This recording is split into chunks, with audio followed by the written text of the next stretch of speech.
hand. You're still writing by hand. Yeah. You have not your computer with you. Oh, that's fine. I have a diary where I'm always writing with my hand every day.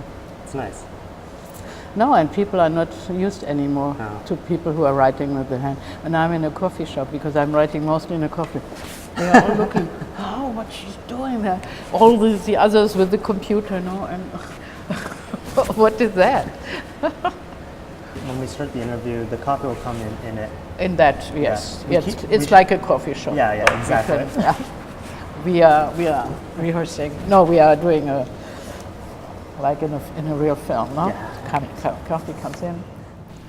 So I understood the thesis of the film to be that thinking is a lonely business. And I was wondering what that meant for the story and also the form, how you represented that with Hannah. But you saw the film already? No, thinking in a way is the main theme of the film. Even if it's not only a woman who is like this and you can see her thinking. I started with her lying down on the sofa because I found that she was lying, when she was thinking, she was lying down and looking with open eyes, no?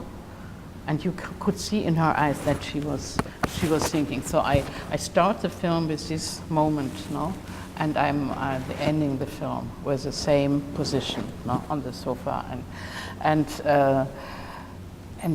then thinking and non-thinking for Eichmann, who is not thinking, who is thoughtlessness. She is the one who is thinking, and where comes the thinking from? That is Heidegger. She learned, and she always said Heidegger was the king of thinking. So she went there as a student when she was 18. And she, in a way, she learned with him what can be thinking, passionate thinking. Now, and then she confronted this way of thinking to the non-thinking of Eichmann. But on the other hand, Heidegger, for a certain time, was a party member, and then you can ask yourself, how could it be that a man who is his profession is thinking, and the lonely business of thinking, that he could be attracted by such a terrible ideology like the Nazis. No? So that is for me the point in the film. All these different ways of thinking, and it's also for her a problem because she had an affair with Heidegger. She loved him even through her whole life, even thinking that he was in a way a criminal when he joined the party. Now, how could you stay with a man who did that, who went to, and she as a Jew who had to leave Germany, and she was an in exile, then she was put in an internment camp in France, and then she came to New York, but always being stateless for a long time. So she suffered so much from Nazism, and her lover was a member of the Nazi. So how could you stand that? How could you go through your life with this? That was also a point for me. No?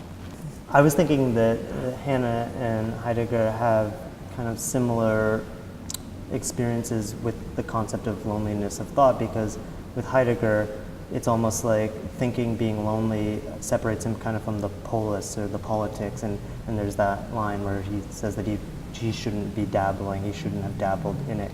And for her, she trusts almost that if she's logical in her thinking that people will get that, but there's... Yeah, but that was a big difference. Yeah. And in the beginning when she was studying with him, she thought that thinking is a lonely business and you have to be only interiorized, no? And you get all that from the interior. And then with the politics and with the whole story she lived through, now, to being a victim of Nazism, to be in exile, and then she understood that she had to look outside also, that she can't be only on her own.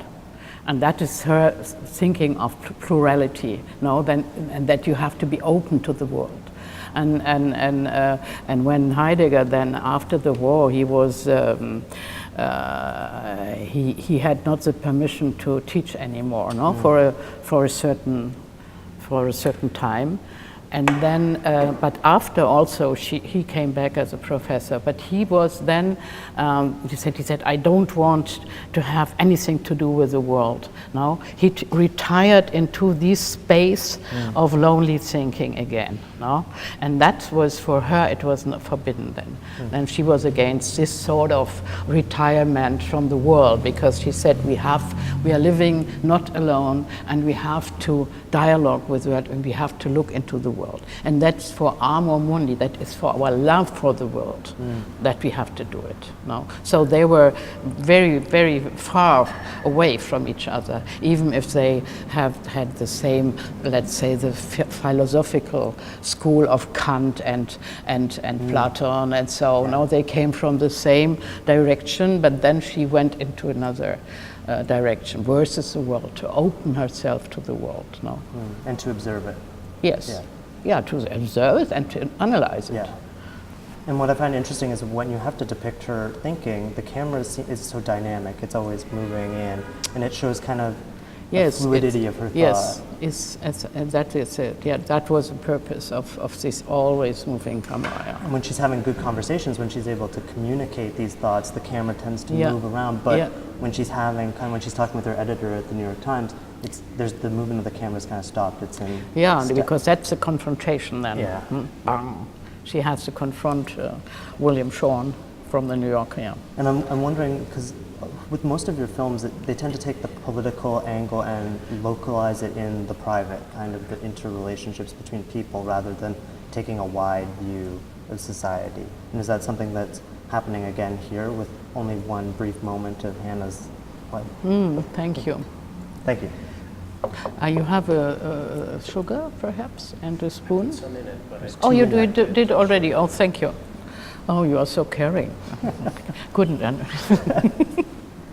So the political in the private, and and taking a smaller section, a view of the issue.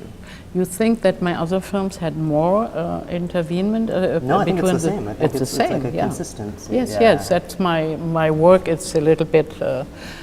In a way, I'm following her, or I followed her in my way of describing or thinking before I knew her. So looking to the world now. Thinking, but also looking to the world and trying to understand. Her main sentence was always, I won't understand, no? And that's my issue, always. I never judge so much the people, or I try to understand what's happening, what was in the past, what is now, where we are going, so. Because I can't, I'm not intellectual enough. I'm not, a real analyst. I have to understand that, so I can't dare to say it's like this and to give some theory or give some advice. That's not and that's not the role of an artist, I think. Yeah, it seems.